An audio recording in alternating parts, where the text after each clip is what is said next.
Welcome back, Boba Bunch, to the Bubble Let Sports Podcast YouTube channel, and today is going to be a little bit different from your typical draft class evaluation. Over the last few days, we've been killing it with the views on these evaluations, but I've been doing it like a podcast, like a regular episode that's 30 to 45 minutes. I want to change that, make it a little more concise, easier to consume, and faster for you guys to watch. So if you want more of an in-depth look at each player and their grade that I gave to them, go check out the podcast on any audio platform like Spotify or Apple Podcasts. Yes, I'm trying to get more views on YouTube, so a shorter video is more likely to make that happen. Don't blame me. So today, we're going to start this new type of episode or new type of video with the Atlanta Falcons, who had the number 4 overall draft pick in this year's draft. First, let's talk about the needs for the Atlanta Falcons. This might take a while. This is a new era. Dan Quinn is out. The worst defense that we've seen out of Atlanta in a very long time is out, with a lot of those players going somewhere else. And Arthur Smith has come in and taken over. Offensive coordinator for the Tennessee Titans, and he did amazing there. Now, as a new head coach for the very first time in his career, he's got a lot of work to do with a rebuilding brand in the Falcons. And we also got to talk about the other elephant in the room, which is the fact that Matt Ryan only has a few more years left in the NFL. 2 more years on his contract, but it's coming to an end for a above average quarterback that won MVP one season and made to the Super Bowl. If you want to set a bar for a quarterback in the NFL, it's got to be Matt Ryan. He's not the best, he's not the worst, he's just mid. But with this new breed, a new crop of quarterbacks coming in that are dual threats, Matt Ryan just doesn't fit that bill. So quarterback was a need coming into this draft. With Todd Gurley not being signed and Mike Davis taking over, maybe for a short period of time, running back should be addressed in this draft class as well. How do you want to get that running back going? Well, you need some more offensive linemen. You need more offensive linemen. As of right now, there are only 4 tackles listed on the depth chart.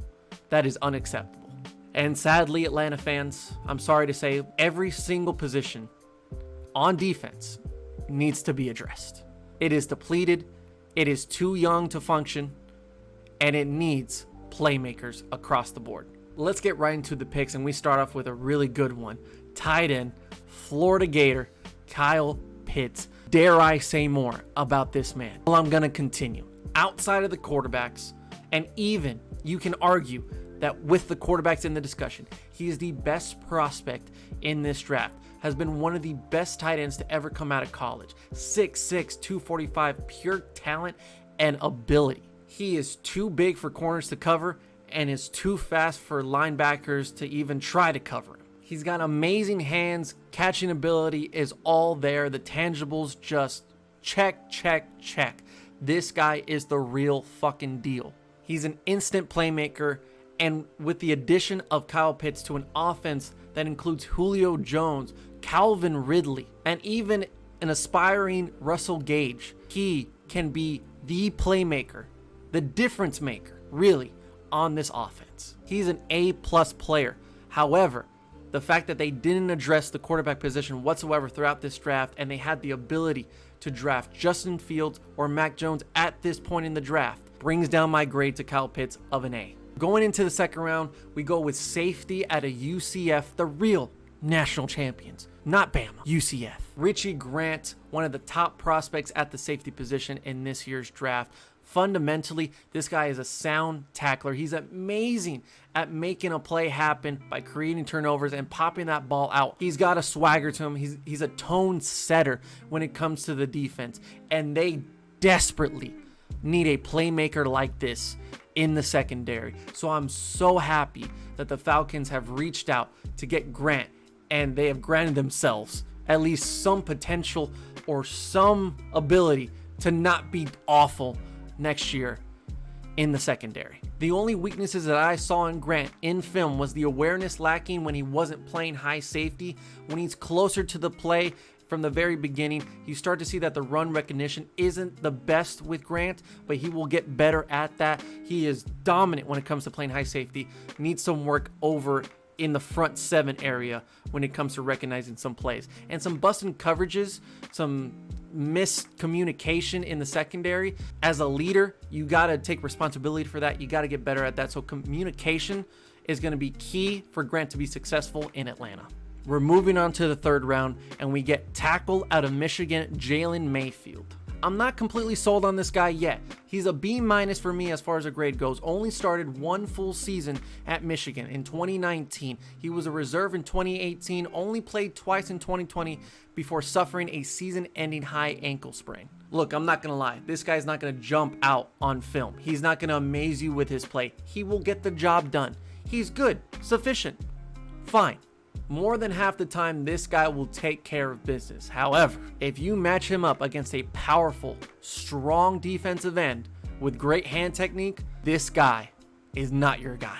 At times, he will get bull rushed and swiped out of the block, so he must get stronger in order for him to be an impact on a depleted offensive line for the Atlanta Falcons. And like I said, with him being the backup to Jacob Matthews and Caleb McGarry, he is only one of 4 tackles on this team. And if this is one of your only 4, we got a problem. Now on to the 4th round, where we talk about cornerback out of San Diego State, the Aztec himself, Darren Hall. I will also give Hall a B- in his grade. With Hall, Grant, and Terrell all in the same secondary, I think these guys can start making plays in the backfield. He's not afraid to throw a punch as far as press coverage goes. He doesn't allow much space when it comes to 50-50 balls one-on-one. And it does really help when you have the handwork, the hand abilities, and the ball tracking abilities to play at that level. Plus, he's a solid tackler, much like Grant. Experts say that he's more of a zone type of cornerback in the NFL, but I do like his press coverage skills. He will get better at that, and there's nothing wrong with being a zone type of cornerback in the league early on in your career. Look, this is a rebuilding secondary, so this team is going to play zone a lot, but once he's very confident in those press coverage skills, this is the type of guy to bring a swagger to your team and just make a play. Now, he doesn't have top speed, and sometimes in film, I did see him not look at the ball or track the ball on one-on-one situations and kind of panics. If he can improve on that, like I said, this guy can be a really good starter for the Atlanta Falcons for a good amount of time. We stick with the 4th round, and we go with center out of Stanford, Drew Dahlman. Now, if you recognize this name, it makes sense. It's not surprising that this guy is fundamentally and technically one of the best centers in this draft. He is the son of a Super Bowl winning former 49er offensive lineman, Chris Dahlman. So it helps that you learn from a really great dad.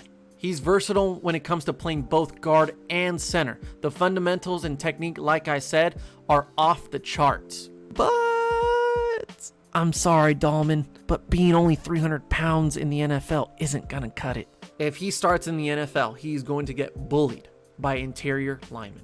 It has happened on more than one occasion to where he gets absolutely leveled by some of these interior linemen. The fundamentals and the technique only takes you so far. But going against a guy like J.J. Watt in the future isn't really going to work out for Dahlman. If you wanted to add depth or a reliable guy on this offensive line, I just don't think Dahlman is that. Put him in at center in the NFL, he might get thrown around. Put him in at guard, he's definitely going to get thrown around. So I'm sorry, Dahlman, but I just don't like this pick for you or for the Falcons. I wish they would have gone for a middle linebacker, which they only have one on the depth chart, or they would have gone with the edge rusher earlier in this draft. I got to give this a D. The 5th round was quite interesting for the Atlanta Falcons. They started off with defensive tackle out of Texas, Taquan Graham. With a long wingspan and big hands, I can see why the Atlanta Falcons can take a look at this former Longhorn. Graham just doesn't have the overall package for me to be a dominant interior guy in the future.